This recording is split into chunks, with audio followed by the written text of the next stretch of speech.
Hi everyone, I'm back. This time with a review of the new Muse album, The Wow Signal. Muse, the English rock band, I don't think I have to tell people who they are. We know who they are. They're hugely popular. They have been since like the late 2000s, even though they started in the very, very late 90s. I don't think up to this point their output has been very good since like the mid 2000s. They haven't been at their peak for me since like the origin of Symmetry. But this album I didn't mind as much as their previous.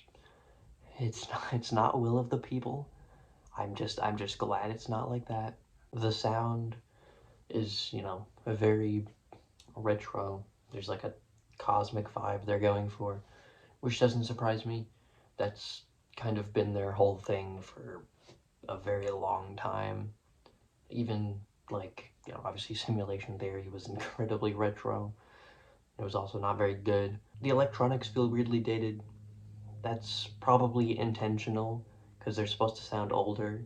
But even the ones that kind of come off like new just sound very tacky. Sound like they're trying too hard to be grandiose. Muse, as a whole, try to be much more epic than they actually are. I will say that much.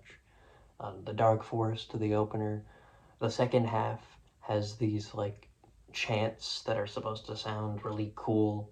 They just sound silly to me. I think some of the guitar work, especially the drum work on this album, is very, very good.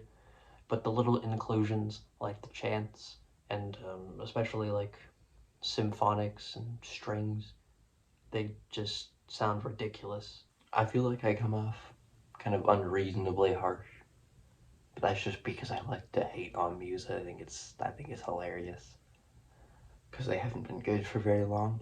But in reality, I don't think that this new release is horrible by any means. Shimmering Scars is actually a pretty great ballad. I think it's beautiful, even if a bit over dramatic. I think it just sounds really good. The guitar crunch is very reminiscent of their older stuff. It's pretty great. Very loud, very punchy.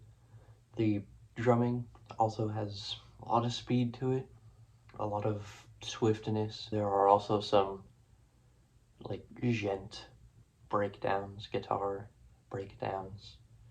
It's a little silly, but they're not the worst I've heard. They're at least at very climactic points.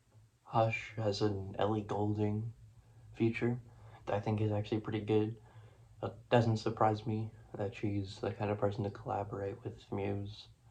But I don't really think her like feature, her point, adds too much to the actual like song.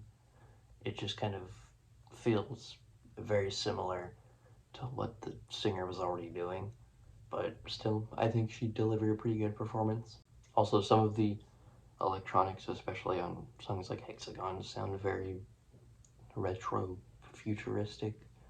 Late 90s Matrix stuff or some sort of like Blade Runner. It fits with the title because apparently the title is in reference to like a signal associated with like extraterrestrial life or something from the late 70s, which I'm not surprised Muse would use that. Lyrically, it's the same as what Muse have been doing for their whole career. Just relationship related songs that reference futuristic ideas. The Sickness and You and I sounds like a song out here on TikTok or something. Very overproduced drums, very basic rhythm, very basic chorus. I feel like a lot of this album has kind of lost the rawness that Muse had in the 2000s. Although, to be fair, they lost it a very long time ago. The whole thing is just very overproduced. I don't have that much else to say about the album. It's okay. If you enjoy it, I get that. I don't, for sure. I've been listening to The Origin of Symmetry a little bit in between recording this, the little clips that I use.